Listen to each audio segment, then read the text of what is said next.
కూటమి సర్కారు వచ్చి ఏడాది పూర్తవుతున్న నేపథ్యంలో వైసీపీ పిలుపునిచ్చిన వెన్నుపోటు దినం కార్యక్రమం విజయవంతం కావడంతో వైసీపీ నేతలు సంతోషం వ్యక్తం చేస్తున్నారు. కూటమి పాలనపై విమర్శలు గుప్పిస్తున్నారు. వైసీపీ నేతలపై తప్పుడు కేసులు పెట్టి భయభ్రాంతులకు గురి చేయాలని చూస్తున్నారని, కేసులకు తాము భయపడేది లేదని అంబటి రాంబాబు స్పష్టం చేశారు.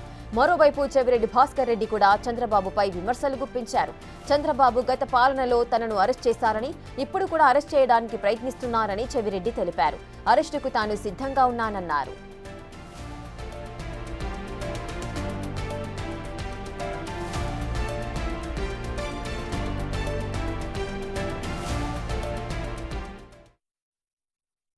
క్రైమ్ నెంబర్ 232, 239 ఆఫ్ 25 పట్టాపురం నిన్న కేసు రిజిస్టర్ చేశారు నా మీద. భయపడతానా? మీ కేసులు నేను భయపడతానా? భయపెట్టాలని అనుకుంటున్నారు కదా మమ్మల్ని మీరు. వైఎస్ఆర్ కాంగ్రెస్ పార్టీని, వైఎస్ఆర్ కాంగ్రెస్ పార్టీలో ఉన్న నాయకుల్ని ఎఫ్ఐఆర్లు పెట్టి భయపెట్టాలని మీరు ప్రయత్నం చేస్తున్నారు అంతేగా. మీ కేసులకు this are all false cases. నేను వెళ్తుంటే నన్ను మధ్యలో ఆపి మీ విధులకు నేను అడ్డం వచ్చానని చెప్పేసి నా మీద కేసు రిజిస్టర్ చేశారు. నా మీదను వినోద్ అని విద్యార్థి నాయకుడి మీద. ఈ కేసులకి మేము భయపడతామా? డోంట్ కేర్ అంటున్నా. పంపాలనుకుంటే, భాస్కర్ రెడ్డి నీకు టార్గెట్ కావాలనుకుంటే నేను మీ అందరి సమక్షంలో చెప్తున్నా, నన్ను ఎతకవలసిన అవసరం ఎవరికి లేదు. నా ఫోన్ ఆఫ్ చేయను, నేను ఎక్కడికి వెళ్ళను. తిరుపతి నుంచి రావడానికి 5-6 గంటలు మీకు టైం పడుతుంది అరెస్ట్ చేయడానికంటే రేపు ఉదయాన్నే వచ్చి మీ సిట్ ఆఫీస్ ముందర ఒక రూమ్ తీసుకొని ఆ రూమ్లోనే పనుకుంటా, అరెస్ట్ చేసుకోండి. నా భార్య పిల్లలకు కూడా చెప్పా, మా అమ్మకు కూడా చెప్పా. చంద్రబాబు వచ్చాడు, అప్పుడు జైలుకి పంపాడు, మళ్ళా చంద్రబాబు వచ్చాడు, మళ్ళా జైలుకి పంపుతున్నాడు.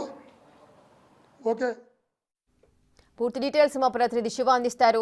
శివ, వరుసగా వైసీపీ నేతలపై కేసులు నమోదవడం, వారు వీటిపైన స్పందించడం కూడా జరుగుతోంది. అటు అంబటి రాంబాబు కానీ, చెవిరెడ్డి భాస్కర్ రెడ్డి కానీ, మేము కేసులకైతే భయపడము, మేము ఇక్కడే ఉంటాము, ఎప్పుడు అరెస్ట్ చేస్తారో చేసుకోండి అంటూ కూడా అటు చెవిరెడ్డి భాస్కర్ రెడ్డి చెబుతున్న పరిస్థితి నెలకొంది.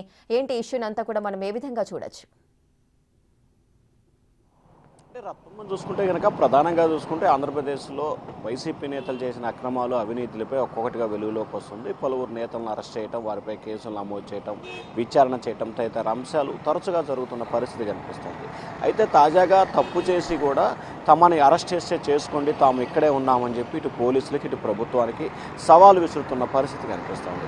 వాస్తవానికి అంబటి రాంబాబు మొన్న వెన్నుపోటు దినోత్సవం సందర్భంగా పట్టాపురం సీఐతో ఏ రకంగా ప్రవర్తించాడు, పోలీసు అధికారులను ఏ రకంగా బెదిరింపులకు పాల్పడ్డారు, ఏ రకంగా ప్రవర్తించాడో కూడా కళ్ళకు కట్టినట్టు కనిపించింది. అయినా కానీ అంబటి రాంబాబు మీడియా సమావేశం పెట్టి ఆంధ్రప్రదేశ్లో ఒక రకమైన పరిపాలన కొనసాగుతోంది, అరెస్ట్ చేయాలి, తప్పుడు కేసులు పెట్టి బెదిరించాలని చూస్తున్నారు, మీరు అరెస్ట్ చేస్తే చేసుకోండి, లెక్క చేసే ప్రసక్తే లేదు, డోంట్ కేర్ అని చెప్పి కూడా ఆయన సవాలు విసురుతున్న పరిస్థితి కనిపిస్తుంది. మరొకవైపు చెవిరెడ్డి భాస్కర్ రెడ్డికి సంబంధించి కూడా ఆయనపై అనేక ఆరోపణలు, ఏదైతే తొడాకి సంబంధించి కానీ, తాజాగా లిక్కర్ కేసుకు సంబంధించి కానీ, అలాగే కల్తీ నెయ్యి వ్యవహారానికి సంబంధించి కానీ, నియోజకవర్గం జరిగిన పలు అక్రమం, ఇట్లా ఆయనకు అనేక కేసులు నమోదవుతున్న పరిస్థితి కనిపిస్తుంది. ఈ నేపథ్యంలో వాటిపై కూడా అధికారులు విచారణ చేపడుతున్న నేపథ్యంలో తనను అరెస్ట్ చేయాలని చెప్పి ప్రభుత్వం కుట్రపూరితంగా వ్యవహరిస్తూ ఉంది. తాను చంద్రగిరిలో ఉండు, తిరుపతి వచ్చి సిట్ ఆఫీస్ దగ్గరలో ఉంటాను, దమ్ముంటే అరెస్ట్ చేసుకోండి, ఇక్కడే ఉంటానని చెప్పి మరొక సవాలు విసురుతుంది. అయితే ప్రధానంగా చూసుకుంటే 2-3 రోజుల క్రితం వెన్నుపోటు దినోత్సవానికి సంబంధించి కూడా ఒక రకంగా అంటే మిశ్రమ స్పందన వచ్చింది. గతంలో వైఎస్ఆర్సీపీ చేసిన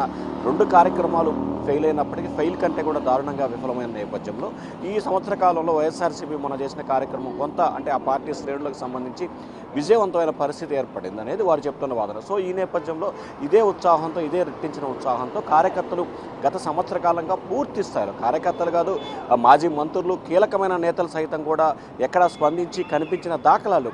సో ఈ నేపథ్యంలో కార్యకర్తలు, నేతలు, అలాగే గతంలో ఎవరైతే యాక్టివ్గా ఉన్నారో వారందరినీ తిరిగి రియాక్టివ్ చేసే పనిలో వైఎస్ఆర్సీపీ పడింది. దానిలో భాగంగానే ఈ రకమైన హెచ్చరికలు కావచ్చు, ఈ రకమైన ఛాలెంజ్లు కావచ్చు, ఈ రకమైన విధానాన్ని కొనసాగించే పద్ధతి అయితే కొనసాగుతోంది.